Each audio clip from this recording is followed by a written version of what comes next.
मध्य प्रदेश में दूसरे चरण के मतदान के लिए अब चंद कुछ ही घंटे बाकी रह गए हैं और ऐसे में टीकमगढ़ लोकसभा को लेकर भी महत्वपूर्ण तैयारियां कर ली गई हैं।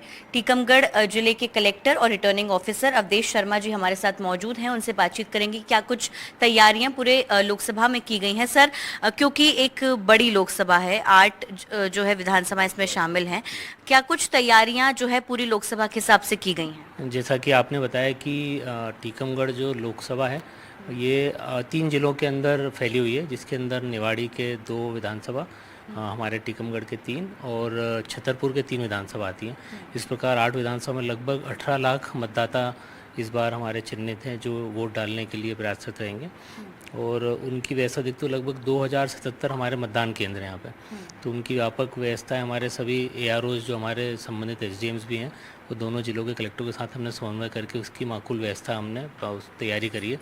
और उसके लिए हमारी आज जो टीम्स रवाना हुई हैं तीनों जिलों के अंदर, और हमारे यहाँ भी माकूल व्यवस्था रही। तो सभी जगह 11 साढ़े 11 के आसपास सभी मतदान दल रवाना हो गए थे और मतदान केंद्रों पे भी माकूल प्रबंधन हमारे ग्रामीण विकास, अर्बन डेवलपमेंट और हमारे सभी AROs द्वारा किया गया है। एक महत्वपूर्ण चीज ये है सर कि पिछला जो वोटिंग परसेंटेज रहा है, जितनी उम्मीद थी निर्वाचन आयोग को, वो उस हिसाब से नहीं रहा है।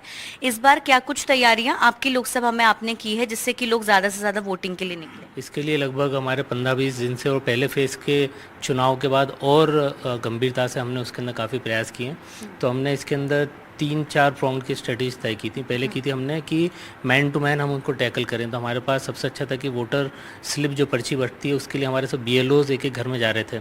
तो हमने उनकी मीटिंग ली, उनको मोटिवेट किया कि आप जब मिलने जाएँ तो उनको आग्रह भी करें, पीले चावल बटाएं अर्बन क्षेत्र के अंदर। फिर हमने हमारी महिला बाल विकास, हमारा ग्रामीण अमला रहता है, उनके माध्यम से हमने हर घर घर जाके यहाँ के बुंदेलखंडी पैटर्न के हिसाब से, उनके लोकगीतों के हिसाब से, उनकी भाषा बोली के हिसाब से उनको पीले चावल बंटवाए हैं। साथ ही हमने शहरी क्षेत्र के लिए नुक्कड़ नाटक किए हैं, हमने अलग अलग तरह के रंगोली कंपटीशन किए हैं, वीडियोस किए, हमने उसके अंदर ऑडियो चलाए और लोगों के द्वारा आह्वान करते हुए जो नए हमारे खिलाड़ी थे, नए नए बच्चे जो पिछली पहली बार चुनाव में सम्मिलित होंगे, उन लोगों के द्वारा बड़े मोटिवेशनल वीडियोस हमने जनरेट किए हैं ताकि ज़्यादा से ज़्यादा लोग अपने मताधिकार का उपयोग करने के लिए कल निकलें।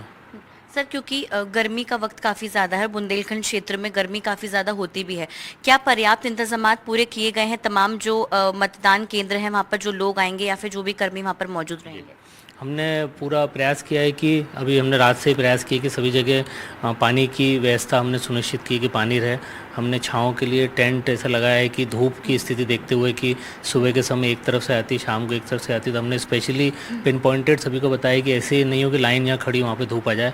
उसके लिए हमने प्रयास किए हैं। और हमने साथ ही हमारे मतदान कर्मियों के स्वास्थ्य का भी ख्याल रख लिया। उनके लिए हमने प्रॉपर ORS के जितने पैकेट्स हैं अधिक से अधिक संख्या में वहाँ पर पहुँचा। उनको हमने एक SOP जनरेट की कि आप स्वयं भी स्वस्थ रहें, साथ ही जो हमारे मतदाता आते हैं उनको किसी प्रकार से गर्मी के कारण उनकी एपैथी ना आ पाए वोटिंग के प्रति, वो हमने सुनिश्चित किया है। बस एक आखिरी सवाल है सर, क्योंकि मतदान की जो ये रात होती है, ये जो आखिरी है कुछ घंटे, इसमें अक्सर जो है प्रलोभन देने की कोशिश की जाती है, तो ऐसे में क्या कुछ नज़र रखी जा रही है? अब तक कितनी चीज़ें पकड़ाई में आई हैं, कैश या अन्य चीज़ें हो, और आज क्या खास नज़र रखी जाएगी आज के दिन में? लगभग हमारे यहाँ 1 करोड़ के आसपास हमने जो सीजर किया है वो हमारा 1 करोड़ हो गया, जो कि अप्रत्याशित रूप से हमने अधिक किया है।